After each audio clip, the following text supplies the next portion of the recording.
Welcome to the How I Became podcast, all about entrepreneurship. Giancarlo, thank you so much for joining me on the How I Became podcast. I'm so excited to introduce you and everything you've been up to as I've been following your journey for quite a long time. And yeah, I'm really excited to have you here. Yeah, no, thank you. Super excited to be part of it. Awesome. So, quick background on yourself and obviously fill in anything that I may miss. But you were a graduate of the Schulich School of Business. You're currently the co founder and CRO of Blade Filters and Blade Air. So, we'll get into the two names there. Investor, you're an advisor to startups. Really exciting. I saw that you are a Forbes 30 under 30 in the industry of manufacturing.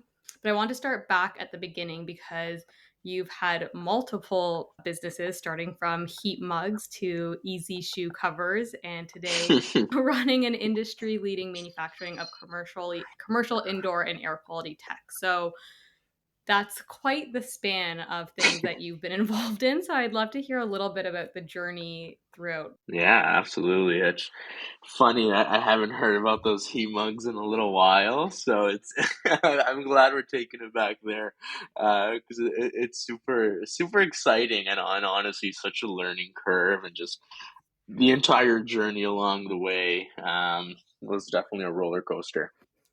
So yeah, no, thank you for that intro. Wow, where do we begin? How did I become Giancarlo? And it's still trying to figure out who Giancarlo is, I think, at this point too, and what he's evolving into. Um, but I think from a very young age, I always had that entrepreneurial spark within me. With the heat mugs, and I'll get into that in a little bit. But even before then, when I was in elementary school, having little. It wasn't just a lemonade stand on the corner of my house. It was lemonade stands are boring. Let's do something more intriguing. Let's do pina coladas. And I remember doing that, and people would come for lemonade. I'd be like, I also have pina coladas if you want. So, so as funny as it is, so it kind of always had that spark in me, but never really clued into it. To be honest, it was always just something fun to keep me busy. Going through high school, and high school is kind of where I got my first real taste of entrepreneurship to an extent. Actually, in grade 11, I joined a program called the Junior Achievement Company Program, a program that focuses on financial literacy for students. So they start all the way down from like, I don't know, say grade two or whatever like that, and teaching you little things. But as you get into high school, they have a new program called the company program. And essentially, what the company program is, it's an 18-week program that allows students to start up their own companies. And what you do is you have a group of, say, 25 students. You all put a little bit of money in to get shares. I don't know, say like $10. And then so super little. And it's an 18-week program. So you have advisors. You come up with the idea of what you want to do, and you go through everything. You create a business plan, you sell products, and then at the end of the 18 weeks, you liquidate to see how you did, if you did well or if you didn't. In grade 11, in the first year that we did it, we started a company that was called Opaque, completely black mug, and then once you put the hot beverage in there, a light bulb shows up, and stuff like that. We had like Tetris ones and Pac-Man mugs. So, we didn't do very well that year, to be honest. Liquidation wasn't the hottest. Liquidation wasn't the hottest that year, but we definitely learned a lot. That was really the key. So that was in grade 11. In grade 12, I did it again, and it was with a whole new group of people. And what the focus for me, at least this year, was, okay, where were the mistakes that we made last year? How can we improve that? And I want to win something. So at the end of each year, they have awards. Started a new company again, part of the 18-week program, and this one was actually. It was focusing on first. Let's do something that nobody else has done before. Connecting youth, because we noticed everybody's on their phones nowadays. So we wanted to focus on what really brings people together, and it was the pillars of arts and sports. And we wanted to have a huge networking event, which was kind of our cumulative event at the end of the year, that we brought in like Olympians. We raised a ton of money for the MLSC Foundation. We had a ton of speakers. And anyways, all the mistakes that we made the previous year, wanted to change that up, and we ended up winning company of the year that year. We ended up actually raising the most money that any student-led organization did for the MLSC Foundation, and so on and so forth. So that was really kind of the first true taste of entrepreneurship that I had. And now I'm actually an advisor for the company program Oh, too. that's really nice. You get to give back. Do you think that you got involved in that program because you already knew you enjoyed entrepreneurship, or do you think that that got you more into entrepreneurship? So that, in my opinion, is what got me more into entrepreneurship. Okay. In high school, like grade 9, grade 10, I wanted to get into engineering. And then I started taking more business courses in grade 11, realizing I liked that a little bit better. And I wanted to start my own company, didn't know really what I wanted to do. And then Right. this opportunity was presented to me, and I was like, sounds like something that could be really beneficial, and I think I would learn a lot from it. So, like, now I anybody that I meet who I know has kids in high school, I always push it and I suggest it because it was such a pivotal moment for me in my life, and I think if I didn't have that opportunity, I don't think I'd be here where I am today, to be honest. It instilled a ton of confidence in me, taught me a ton of life lessons, such as the first one, learning from your mistakes and not being afraid to fail, to be honest. Even in grade 11 and 12, I think it takes a lot of self-reflection to say, okay, what did we do last year? Actually take wrong last year, actually take note of it and use that as a way to move forward. Where did you even learn that sort of framework? Because I am still working on doing that. Yeah, at the time, to be honest, I think it was just me and my competitive nature intrinsically being like, in the following year, I want to win something and I want to do better and I want to keep growing. And I think that's kind of really where it came from. I think it's just based on everything that was in my surrounding, my family being in sports and all that kind of stuff. It just all kind of built up within me and just drove me with that mentality and that mindset. You know, that introduced me into entrepreneurship. I still don't think it really drove in me fully that that's the route I wanted to fully take because, I ended up going to Schulich, as you mentioned, for university. And throughout university, I specialized in accounting.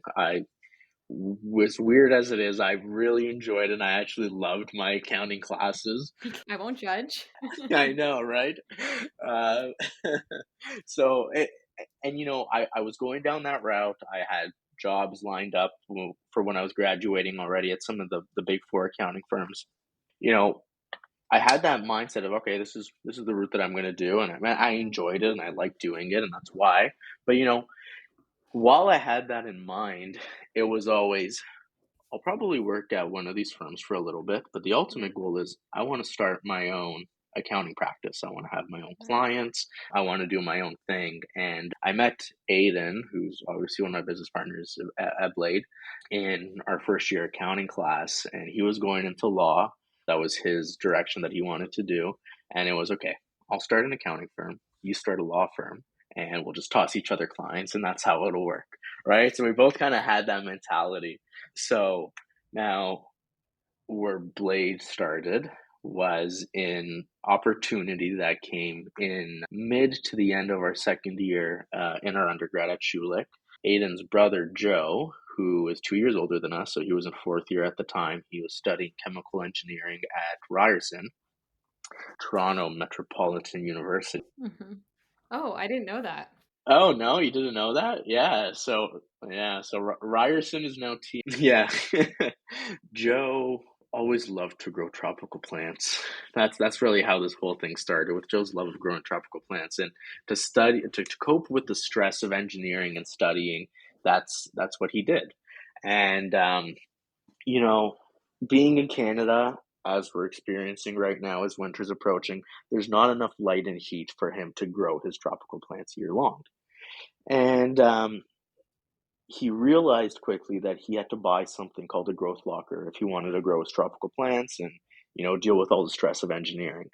And as he was looking to buy this growth locker, quickly realized that he couldn't afford one. But he's like, you know what? I'm an engineering student. I'm just going to build my own. And that's exactly what he did. So as he was building this growth locker, he saw a component of the growth locker called the carbon filter. The carbon filter was used to remove any smells that came in. And when he saw this carbon filter, he was looking at it and he's like, okay, this thing needs to be replaced every year, and it's pretty expensive to replace it. Once again, I'm a student. So he looked at it and he's like, listen, he's like, it has to be replaced once a year because the carbon in it becomes exhausted, meaning that it no longer removes the smells anymore. So he's like, very costly, very unsustainable, to be honest, because you're just tossing this entire thing out. He's like, there's got to be a way that I can just replace the carbon in the unit, not this entire piece of equipment. So he was asking his friends actually at the time who were growing cannabis because he's like, I know these guys are using it because they have to remove the smells. And he's like, listen, guys, he's like, carbon filter, I get it, I see it.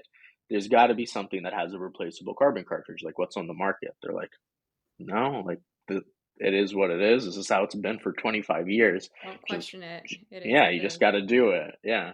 And he's like, so let me get this straight. There's no carbon filter on the market that has a replaceable carbon cartridge. They said no. So that's where the light bulb went off in his head. And he's like, you know what? I'm going to design a carbon filter with a replaceable carbon cartridge. And that's what he did. Came up with the concept, went to Aiden, because Aiden and Joe are brothers, and presented the idea to Aiden. Aiden then came to me with the opportunity and the idea, and he's like, what do you think of this? And I said, honestly, I have zero idea about the industry, but it sounds pretty cool. Let's do some research on there and see if there's something worthwhile. So Aiden and I at that time, so it's 2017, cannabis is getting legalized in Canada this year. So a huge market opportunity if there's some value here.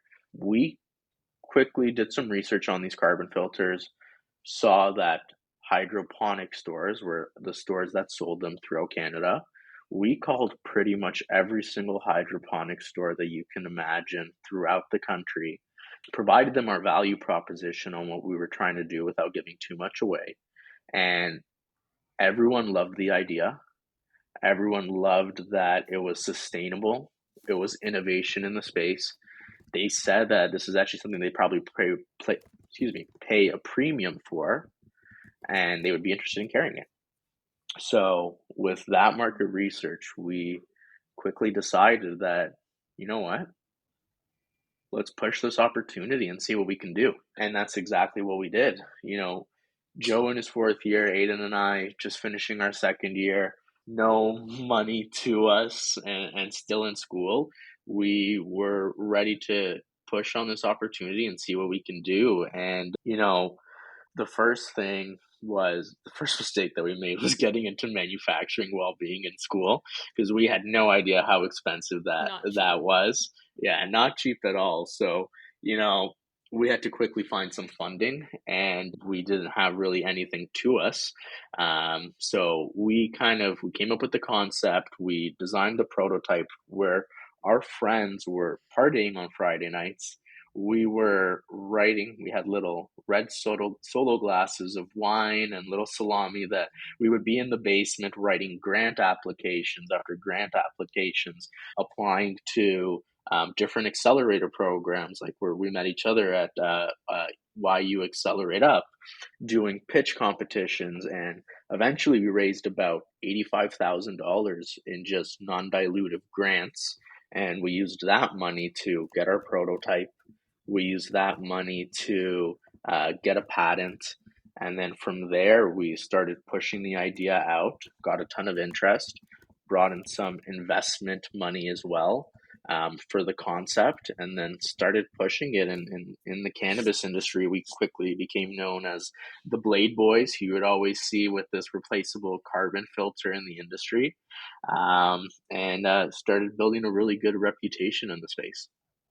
It's such an interesting story because it started with one guy just having some plans at home into a really incredible and really fast growing company. I'm curious from, I mean, your first business you started with $10 to 85 grand for, the next one. How did you decide where to spend that initial lump sum that you received? There's a lot of places you can spend that and it goes really quickly.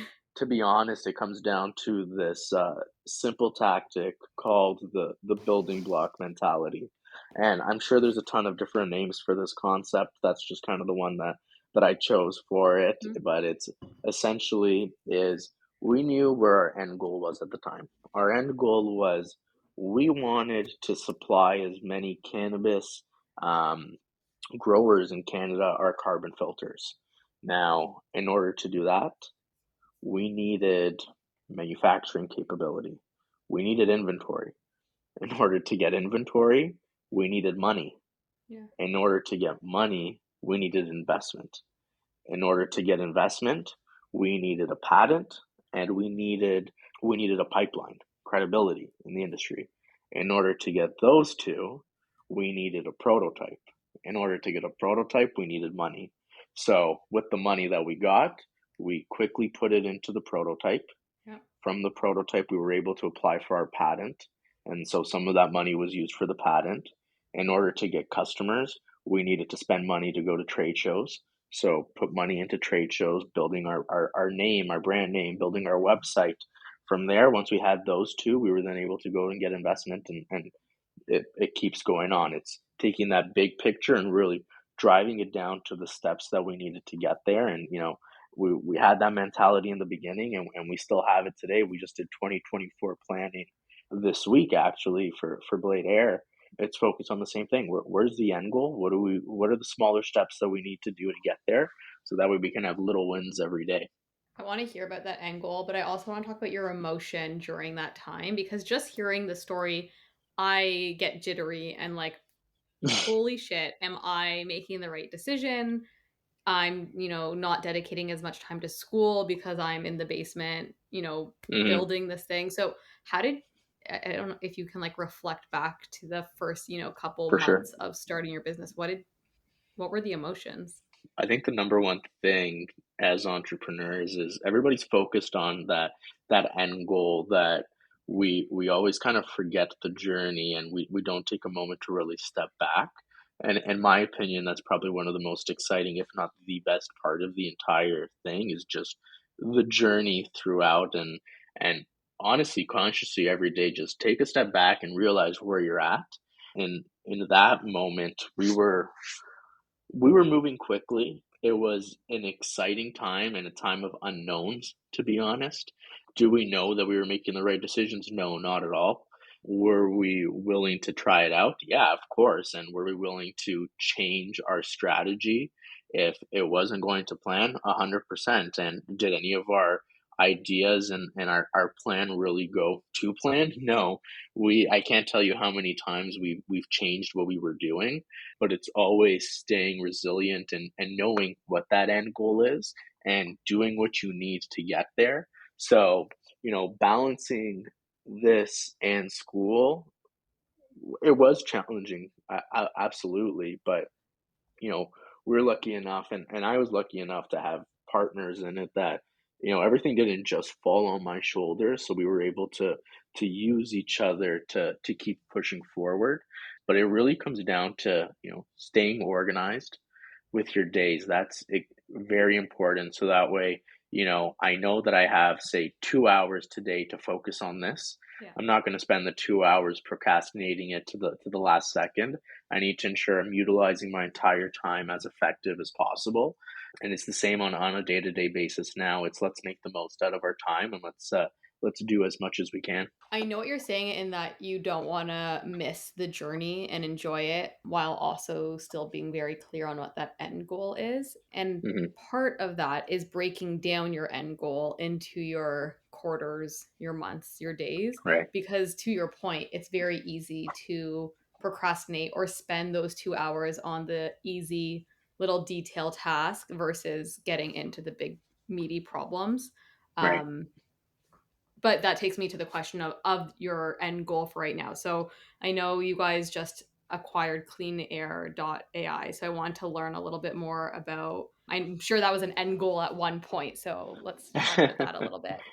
Yeah, absolutely. So maybe what I'll do is I'll pick up kind of from where Blade, and you mentioned in the beginning. So it started with Blade filters, grew into having two, and then it grew into Blade Air, and now it's all kind of Blade Air. So it's all just one brand name now. So kind of showing you that transition, and we'll get into the acquisition and how we got there and why we decided to do what we did was everything was going great in the cannabis industry. As I mentioned, Blade Boys running around with this carbon filter always. And I'm sure you saw us holding it too many times.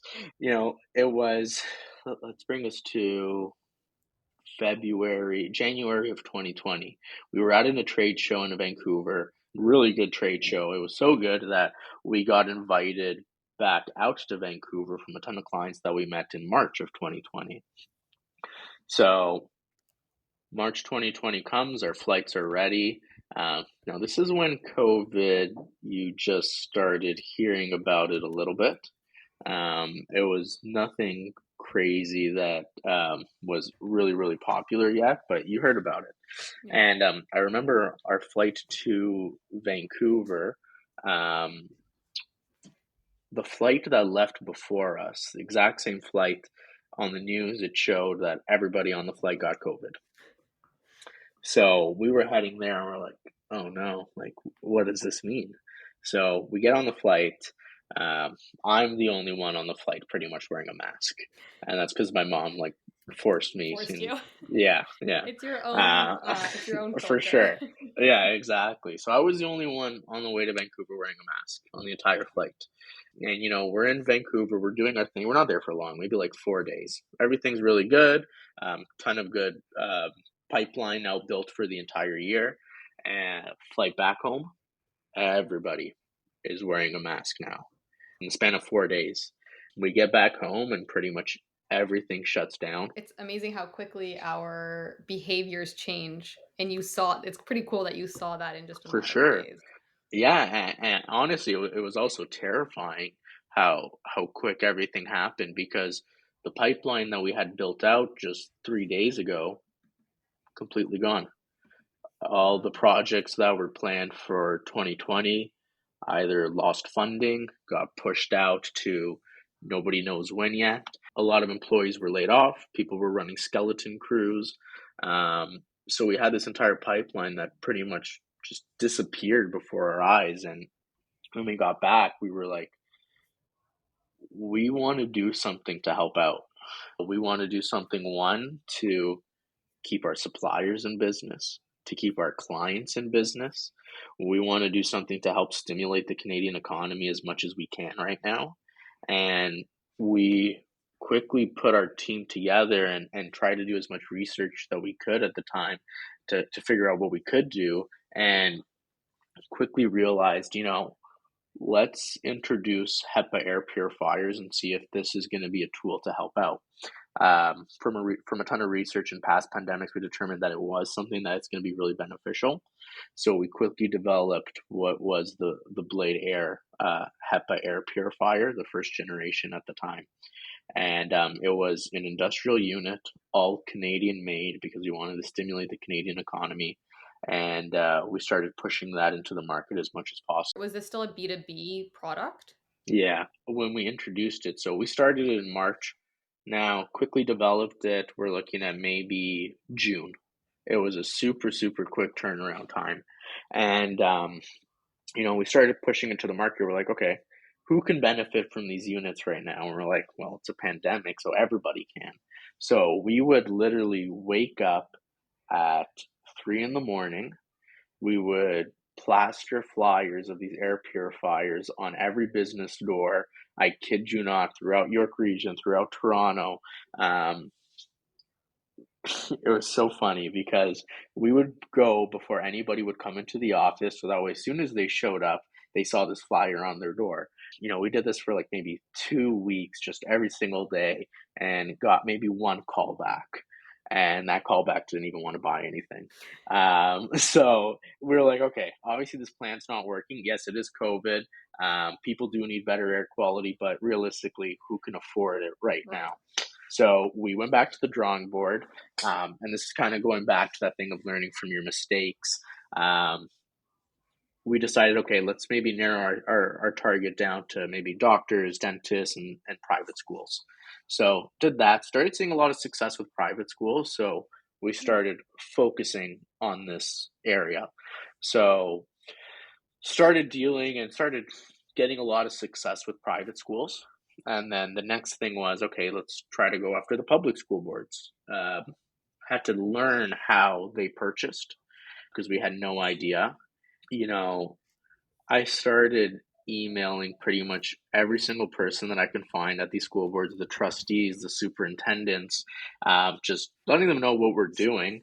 And I can't tell you how many emails I got back saying, hey, we're not interested. Hey, stop emailing me. Just no, no, no, no, no. So I was like, okay.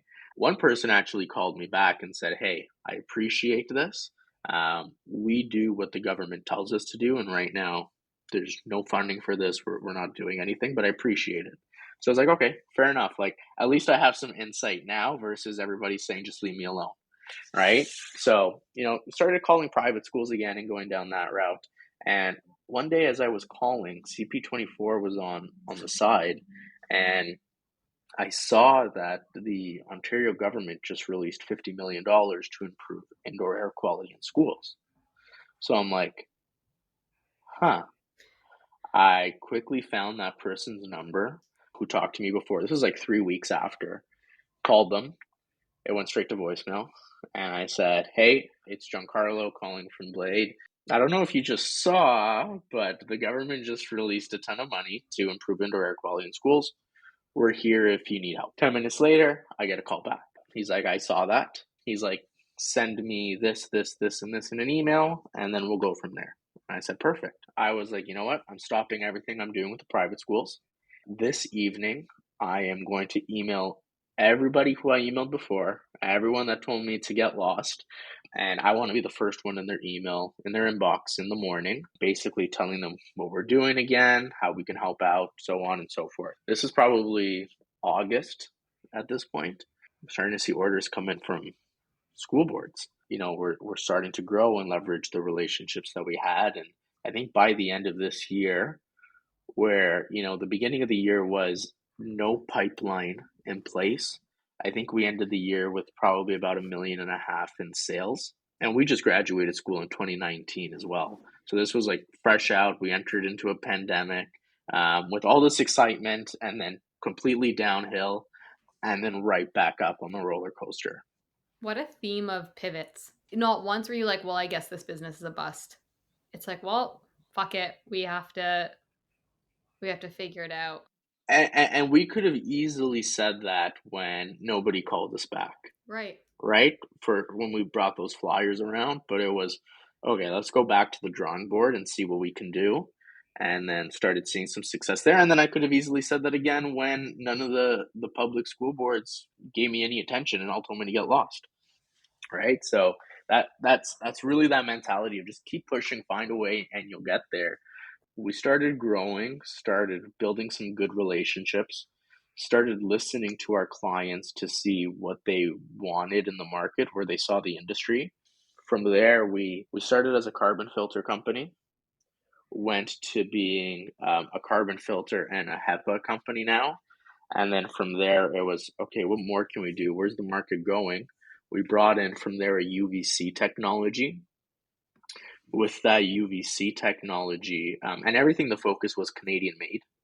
That was a huge emphasis for us, and it still is. We brought in a new tech now from what our clients were telling us they were interested in seeing in the market from 2020 to 2021. And that was from listening to our clients and understanding what they wanted and where they saw the market going. We're like, you know what?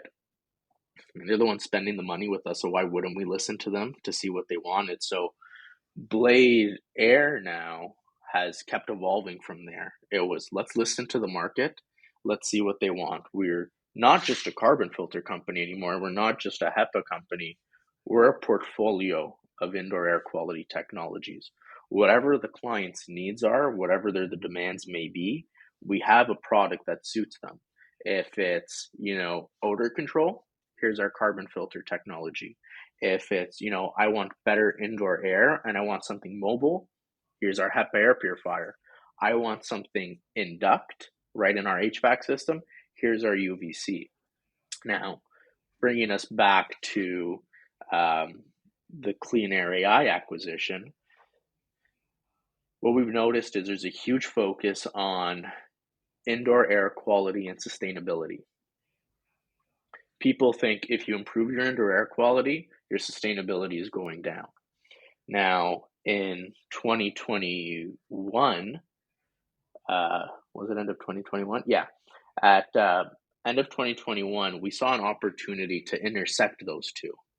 And in 2022, it was Forbes who came out with an article that said this is in 2022 now. So at the beginning of 2023, Forbes came out with an article that said, is intersecting sustainability and indoor air quality even possible?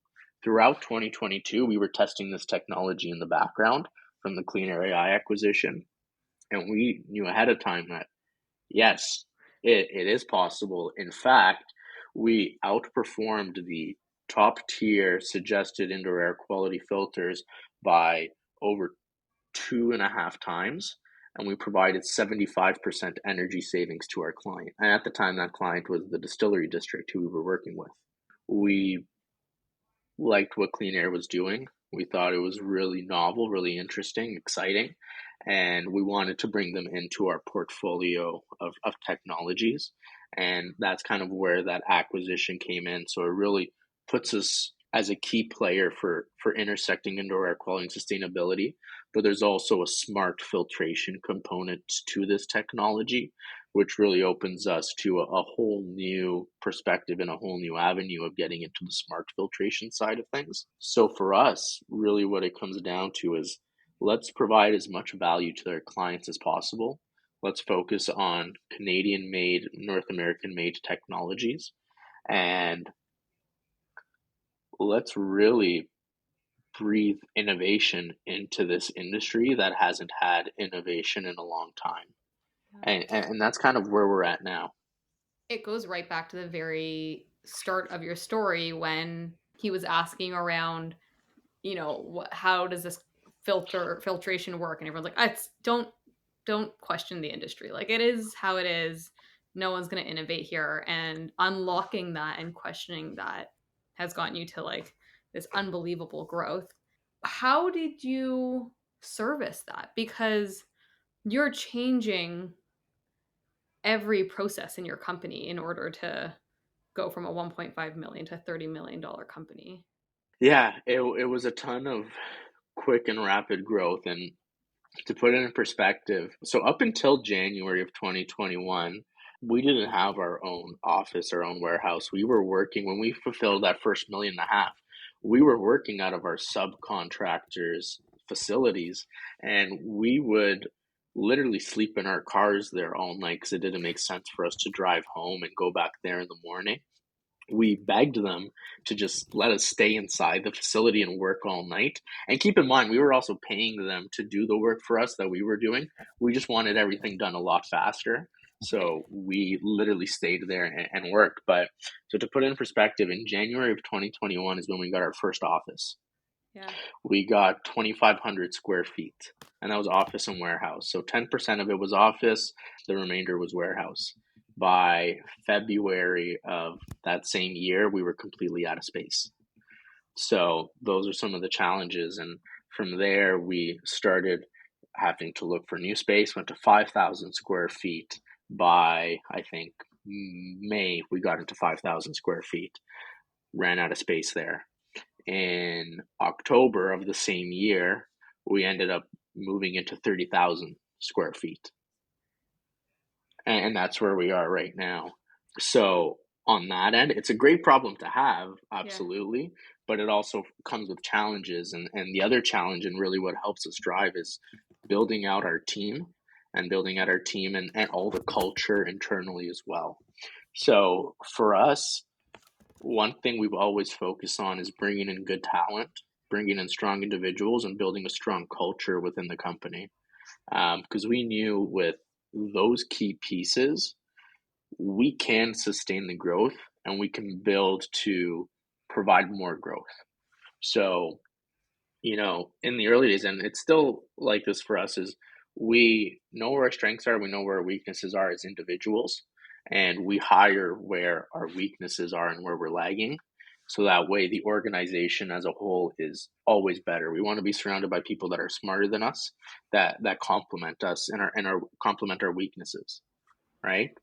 So that mentality and bringing in people who have, very self-driven, entrepreneurial, hardworking mindsets has allowed us to push through those challenges that we had, and has helped us build a strong, sustainable base in the organization to continue to skyrocket.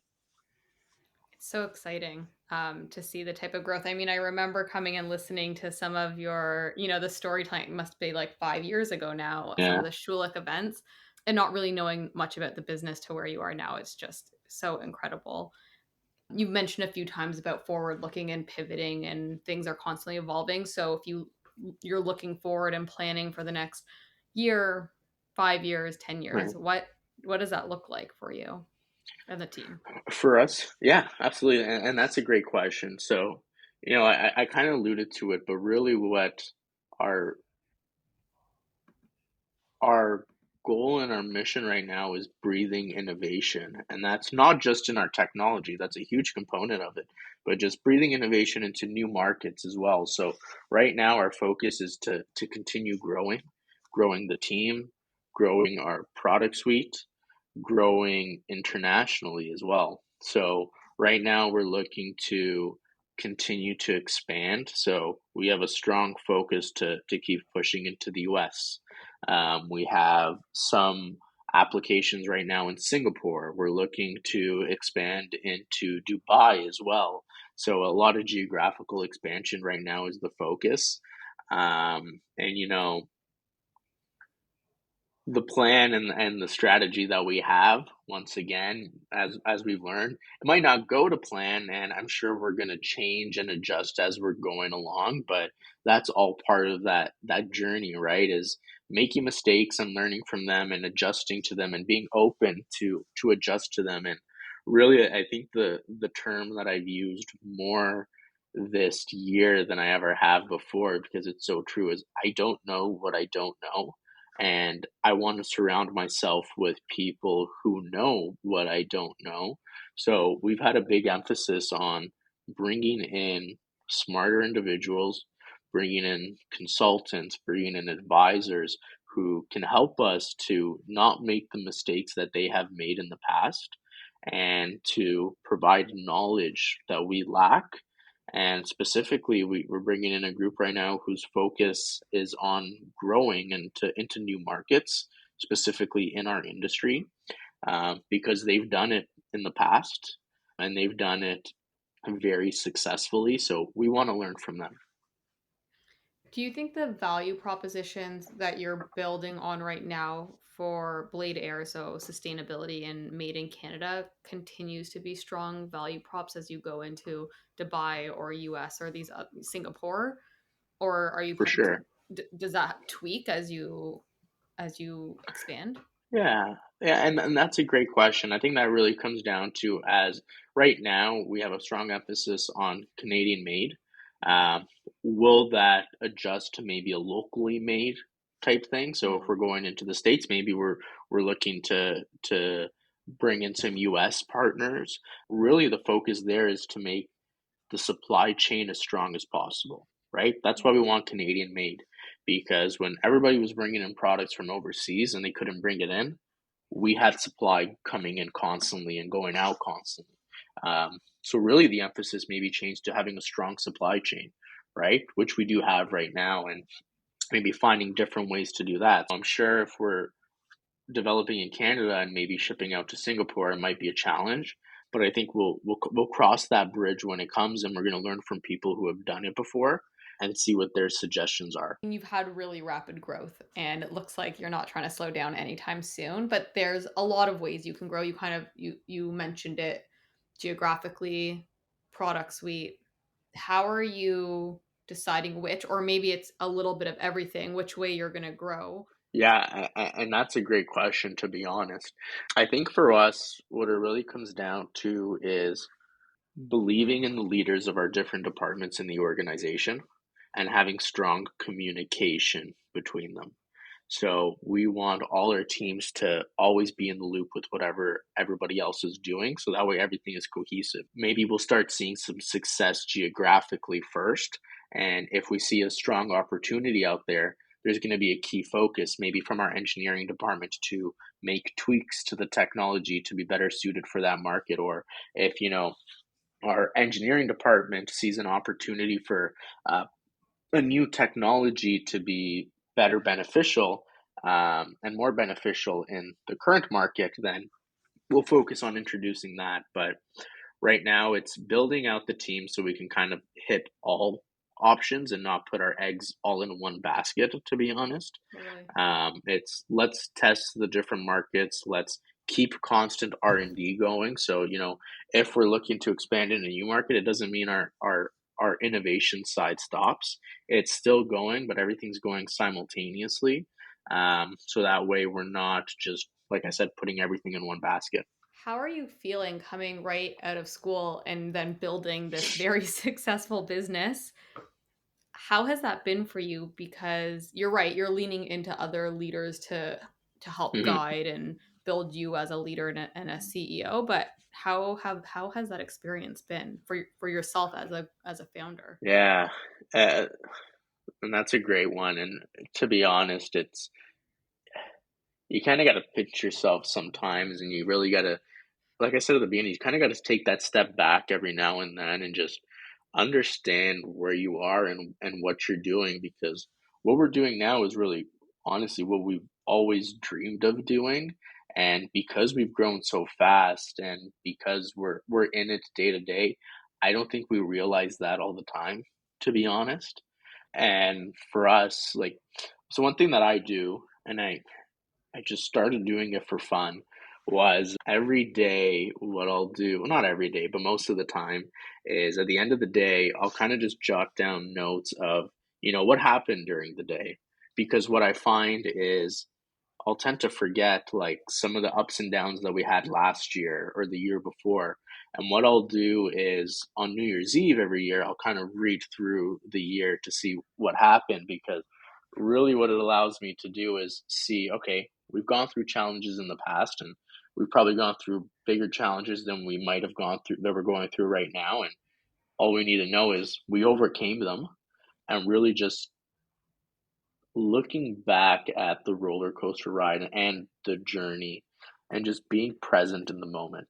I think that's the most important thing, is just being present at least once a day, and being thankful and grateful for everything that we've been able to do, and our team, everything that they've been able to do, because it's not a one-man show, it's not a two-man show, it's not a three-man show, it's everybody's efforts together. And we were lucky enough, actually, probably about 2 weeks ago, we won EY Entrepreneur of the Year award. Thank you. Yeah, and we were one of 9 winners for that night. In everybody's speech, it was, this is great, and thank you, and we appreciate it, but this is really dedicated to the entire team. They're the ones who make us look good every day, and they're really the ones who are just continuing to drive all this great growth and building the organization every day. It must feel very special to be part of that and see how far like yourself and the team and the product has come. We're in our last few moments of the interview, and I have like a whole list of questions that I never got to because it was just so interesting. So thank you for sharing everything that you have. Last two questions. So the first one, and I ask every guest this, but I noticed when I was going through, the Schulich entrepreneurial talks and chatting with entrepreneurs, there's a lot of these crazy myths that were told, and then once you start a business, you're like, that's not true, or it doesn't need to be that way. So, curious from your perspective, a myth that you were told that as a founder now you'd want to dispel for future founders. That's a great question. I've actually never been asked that before. You know, I feel like, and I don't know if it's necessarily a myth, but it's actually funny and very true. We were talking about this yesterday, actually, is that I feel like everyone really nowadays honestly glorifies the entrepreneur, to be honest, and everyone is like, oh, I want to do this and I want to be that, and they see all the shiny stuff that comes at the end. And I think that's why people want to be entrepreneurs, because they see all that shiny stuff. But I think what people forget, and this once again comes down to, it's funny how many times it's come up, but they don't see that journey and they don't see the ups and downs along the way, to be honest. Being in a group of in a partnership with three different individuals has made that a lot easier. But for those individual entrepreneurs, where I remember being in school and it's always like, own 100% of the organization, you make all the decisions so much easier. I don't know how solo entrepreneurs do it, to be honest. I The challenges of dealing with everything, all the decisions they need to make, and when the highs are high, it's great, but when there's a low, you by yourself need to be able to pull yourself out of that, and I can't imagine how challenging that is, especially if you don't have a support system. So in my opinion, I think it's always great to have partners. You win together, you lose together, but at the end of the day, you're always together. I like that one. It's something that has come up in a few of these conversations, that it can be challenging to have a co-founder, but there's going to be a million things that are Hmm. challenging. So if you can find the right person to partner with, and Right. you know that they complement your skill set and that you guys can be a very strong team, and you figure out what does that relationship look like, it can be, the winning factor of what propels the business forward. Yeah, absolutely. Cool. Okay, final question. You're going to hate this question. But as you know, the podcast is called How I Became. If you were to name your episode, how you became dot dot dot. Ooh, so it can't be how I became Giancarlo Sessa. uh, it's so interesting because I like we call it how I became, but I think just when we started, I'm still trying to find out who I am. I think I'm evolving all the time, and like the guy I was 2 years ago, a year ago, 6 months ago feels different than the person I am today. I don't know if it's the right word, but ever changing, is that what it is? I'm trying to say like always adjusting, and how yeah, yeah. Um, That's a because I great don't know one. if I don't know if I truly know who I've become yet, and I'm always adjusting to the different times and growing as a person. Yeah, it's a perfect title. How I Became Ever Changing. Thank you so much for being on the podcast. I'm probably gonna Google ever changing after this and be like, "Dang, Nope, that is not not what what I I meant." mean. We can always That's tweak it, too but funny. I do like it. It's like, Cool. yeah, you're constantly evolving, constantly becoming, a better version of last week's CEO or last week's founder. Yeah. Sorry, CRO and last week's founder. Yeah, thank you so much for being on the podcast. This was an incredible conversation. The story and the growth that you guys have had is just outstanding. Huge congrats. I think we hit everything. I just wanted to say thank you. It's awesome that you're doing this. Yeah, I'm really enjoying these conversations, and hopefully other people will enjoy them too. How I Became, a BloomX podcast, is hosted by Kelly Yafet and does not constitute a recommendation for any organization, product, or service. For more How I Became content, subscribe where you get your podcasts and visit bloomx.io to join us on Discord.